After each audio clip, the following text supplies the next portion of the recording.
শুভ সময় বন্ধুরা। আজকে অত্যন্ত ভারাক্রান্ত। আপনারা নিশ্চয়ই শুনেছেন নিউজটা। 11 বছর বয়সী একটি মেয়ের পেটে হুজুরের সন্তান। বুঝতে পারছেন ব্যাপারটা? 11 বছর বয়সী একটি মেয়ে, যার এখনও পিরিয়ড শুরু হয়নি, সেই মেয়ের পেটে তার ওস্তাদের, শিক্ষকের, কোরআনের শিক্ষকের সন্তান। বাবা মা মাদ্রাসায় পাঠিয়েছিল কোরআন হাদিস শিখতে, পৃথিবীর শ্রেষ্ঠ মানব মুহাম্মদের জীবন আদর্শ শিখতে। কোরআন হাদিস শিখে তার নিজের জীবন গড়বে, মানুষকে ভালো কাজে উদ্বুদ্ধ করবে, তাই না? সেই মাদ্রাসার শিক্ষক কোরআনের শিক্ষা দিয়েছেন কিনা জানি না, হাদিসের শিক্ষা দিয়েছেন কিনা জানি না, কিংবা কেমন দিয়েছেন সেটাও জানি না, কিন্তু তার পেটে বাচ্চা ধরে দিয়েছেন। 11 বছর বয়সী একটি মেয়ের পেটে 7 মাসের অন্তঃসত্ত্বা সে। একটি শিশু, সে নিজেও শিশু, তার পেটে আরেক শিশু, আরেক বাচ্চা।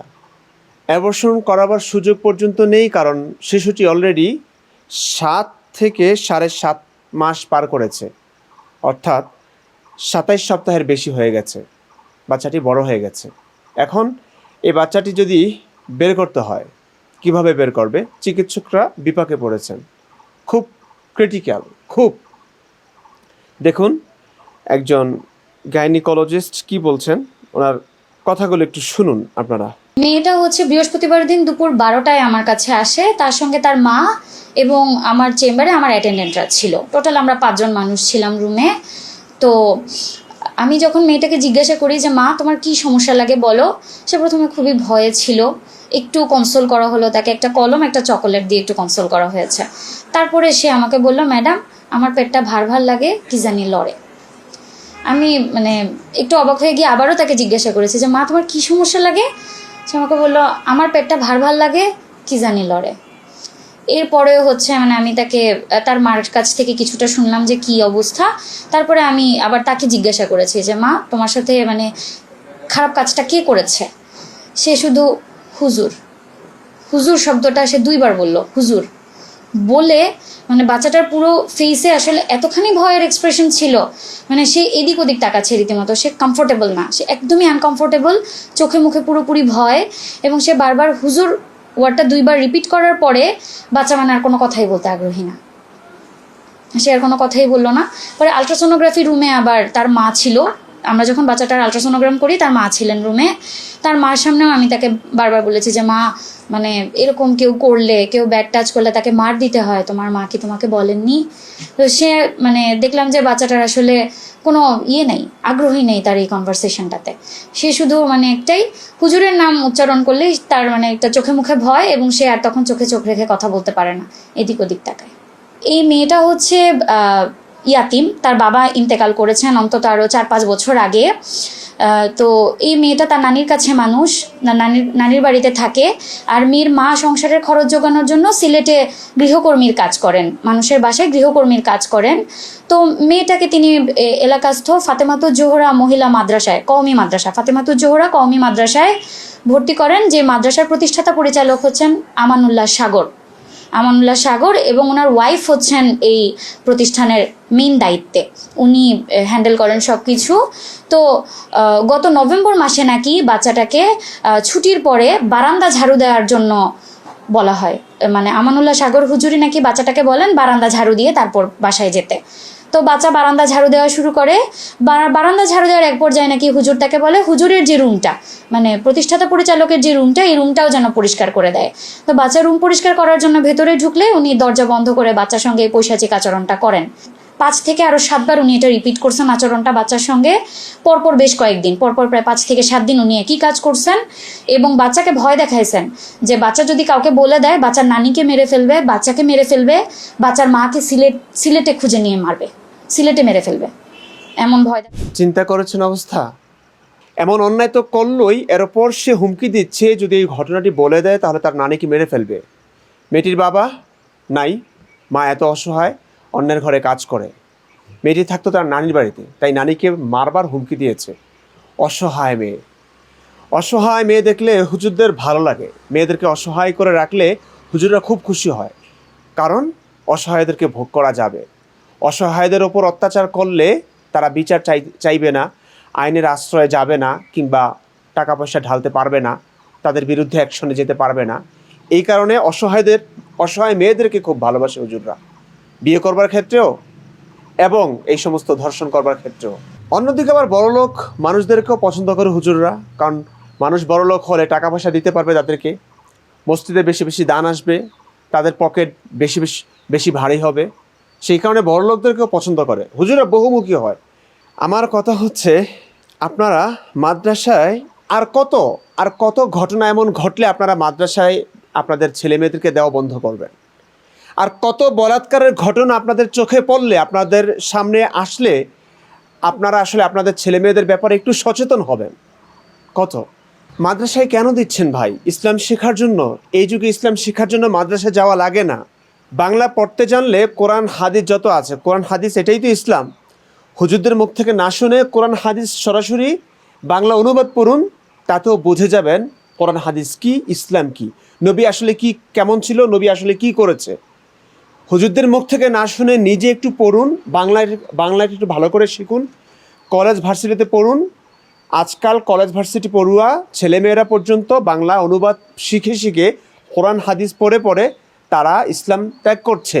তারা বুঝে যাচ্ছে ইসলাম কি, ইসলামের নবী কেমন ছিল, কি ছিল, ব্যাস স্পষ্ট এখানে। আজকে মাদ্রাসায় কেন দিতে হবে আপনাদের ছেলে মেয়েদেরকে? কেন? কোন একটা প্রয়োজন দেখান আপনি মাদ্রাসায় পড়ে আপনার ছেলেটা কি হচ্ছে? দিন শেষে মানুষের কাছে ভিক্ষা করবে, ইমামতি করবে মানুষের কাছে, মানুষের মানুষের পকেটেই তো তাদের রিজিক, তাই না? নিজে তো কিছু করবে না, নামাজ পড়াবে আল্লাহ নবীর নামে আর মানুষের ঘরে ঘরে খাবে, এই তো সর্বোচ্চ মাহফিল করবে, সেও তো মানুষের পকেটের টাকাই তাদের পকেটে আসছে। এই ভিক্ষাবৃত্তি ছাড়া কি আর কিছু সৃজনশীল কিছু করতে পারে? পারে না তো। তারপরেও কেন মাদ্রাসা দিচ্ছেন? কেন মাদ্রাসা দিচ্ছেন? কত ঘটনা। এই যে ভোলায় 7 বছরের শিশুকে ধর্ষণের অভিযোগ, গ্রেফতার একজন। দেখুন চেহারাটা দেখুন, বৃদ্ধ, এক পা কবরে চলে গেছে, কিন্তু 7 বছরের শিশুকে ধর্ষণ করছে। ধর্ষণের মেশিন তাদের বৃদ্ধ হয় না, নিজে বুড়ো হয়ে যায়, কিন্তু ওই জিনিসটা ঠিকই থাকে। এদের লাইফে আর কি আছে? এদের জীবনে আর কি আছে বলুন তো? এরপর দেখুন, ডেইলি ইত্তেফাক নিউজ করেছে, নিউ ইয়র্কে মসজিদে 2 কন্যা শিশুকে যৌন নিপীড়নের অভিযোগে বাংলাদেশি ইমাম গ্রেফতার। মানে দেশি বায়ুসেনারা এখন আন্তর্জাতিক মহলে কাজ করছে, আন্তর্জাতিক মিশনে নেমেছে তারা। বাংলাদেশকে তো কলঙ্কিত করছেই, তারা এখন আন্তর্জাতিক মহলে পর্যন্ত তারা ছড়িয়ে গেছে এবং সেখানে তারা তাদের কাজ করে যাচ্ছে। মানে ইসলামটাকে পুরো পৃথিবীতে মনে হয় দেখিয়ে ছাড়বে ইসলাম কি, ইসলাম কেমন। এই যে মুখে বড় বড় দাড়ি নিয়ে, মাথায় টুপি নিয়ে, সুন্নতি টুপি নিয়ে তারা এই কাজগুলো করছে। আপনার কি মনে হয় ইসলামী কোনো মোটিভেশন এখানে নাই? মোহাম্মদ 6 বছরে আয়েশাকে বিয়ে করেছে, 9 বছরে তার সঙ্গে সহবাস করেছে। মোহাম্মদ 30-40টা বিয়ে করেছে এবং দাসীর সেক্সও করেছে। কাফেরদের মেরে মেরে তাদের সম্পদ লুট করেছে এবং তাদের নারী শিশুদেরকে বন্দি করে এনে দাসী বানিয়ে সেই দাসীদের সঙ্গে তারা সেক্সও করেছে। নবী সাহাবীরা সবাই এমন করেছে। এই কথাগুলো হুজুররা জানে, এখান থেকে মোটিভেশন কি একটু পায় না? পায়। এই কারণেই সমস্ত হুজুরদেরকে দেখবেন কন্যা শিশুদেরকে মাদ্রাসায় কচিকাচা বাচ্চাদেরকে বলাৎকার করে, মহিলা মাদ্রাসার শিশুদেরকে 12-13 বছর, 11 বছর, 9 বছর, 7 বছর, 6 বছর, এই বয়সগুলো দেখবেন। এই বয়সেই মেয়েরা হুজুরদের কাছ থেকে নিরাপদ না। কোনো স্কুল ভার্সিটি থেকে আপনারা এমন শুনেছেন যেখানে এমনটা হওয়ার কথা আপনাদের ভাষ্য অনুযায়ী? যেখানে কোরআন হাদিসের শিক্ষা নাই, সেখানে তো নগ্নতা, অশ্লীলতা থাকবে, সেখানে এমন কিছু শুনেছেন? তারা দ্বিপাক্ষিক সম্মতিতে প্রাপ্তবয়স্করা হয়তো করে, কিন্তু কখনো শুনেছেন এমন জোর জবরদস্তি হয়, এমন বাচ্চাদেরকে রেপ করে? খুব কম। মাদ্রাসা যত ঘটছে, মাদ্রাসা 100টা ঘটলে কলেজ ভার্সিটিতে মাত্র 1-2টা এমন হচ্ছে। মাদ্রাসাগুলো কোন কাজে লাগছে তাহলে? এই যে হুজুর, তার স্ত্রী পর্যন্ত সেই মাদ্রাসার শিক্ষকতা করত, পরিচালনা তার স্ত্রী ছিল। তার স্ত্রী থাকা সত্ত্বেও তার এমন না যে স্ত্রী থেকে সে দূরে, তার যৌবনের সে একদম মানে হুজুরে যেটা পারেন আর কি কন্ট্রোল করতে, এমনটাও না। তার স্ত্রী তার সঙ্গে একই মাদ্রাসায়, তারপরেও 11 বছর একটা মেয়ের উপর ঝাঁপিয়ে পড়তে হলো এই হায়নার। কি আর বলবো, কি আর কি, এখানে ভাষার কি আছে? এখানে বলবার মতো আর কি আছে? আমি আর কিভাবে বোঝাবো মানুষকে? একে তো ইসলামের কালো দিকগুলো তুলে ধরছি রেফারেন্স সহ, সেখানে হাজার গোজামিল দিয়েও টিকানো যাচ্ছে না ইসলামটাকে, তারপরেও মানুষ বোঝে না। এখন হুজুরদের চরিত্র যদি একটু ভালো হতো, তাতেও তো মানুষ বুঝতো যে না, ইসলাম সুন্দর। হুজুরদের চরিত্রগুলো তো একের পর এক উদ্ভাসিত হচ্ছে, প্রকাশিত হচ্ছে, তারপরেও মানুষ সতর্ক হচ্ছে না। তারপরেও মানুষ মাদ্রাসায় দেবেই। কিসের জন্য দেয়? তারা মাদ্রাসা দেয় কোরআন হাদিস শিখবার জন্য, মানুষের মতো মানুষ হবার জন্য।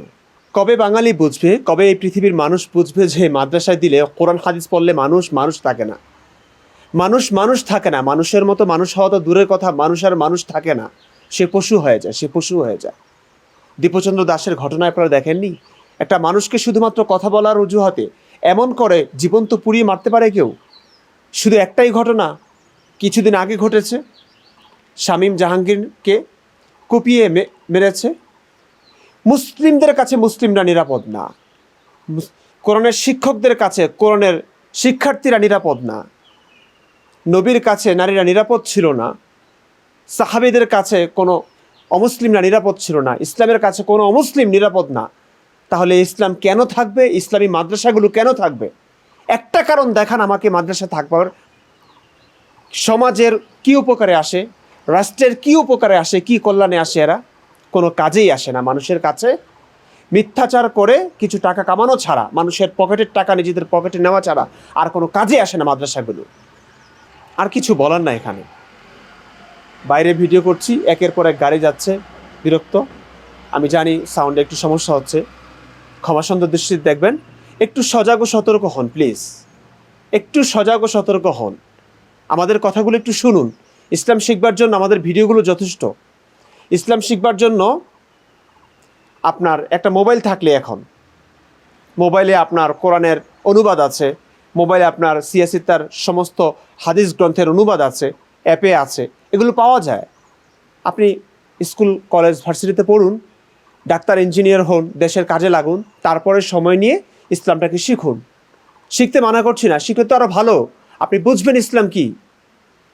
কিন্তু আপনি হুজুরদের কাছ থেকে শিখলে, মাদ্রাসায় শিখলে, মাদ্রাসার সিলেবাসে যেটুকু ইসলাম আছে সেটুকু শিখবেন, নিয়ন্ত্রিত একটা সিলেবাস। আপনি কখনোই মূল ইসলামে দেখা পাবেন না। সেখানে আপনার কন্যা শিশুরাও নিরাপদ না, আপনার পুত্র সন্তানরাও নিরাপদ না, কেউ নিরাপদ না। কেন তাহলে মাদ্রাসা দিচ্ছেন? ভালো থাকুন, সুস্থ থাকুন। ভিডিওটি দেখার জন্য ধন্যবাদ।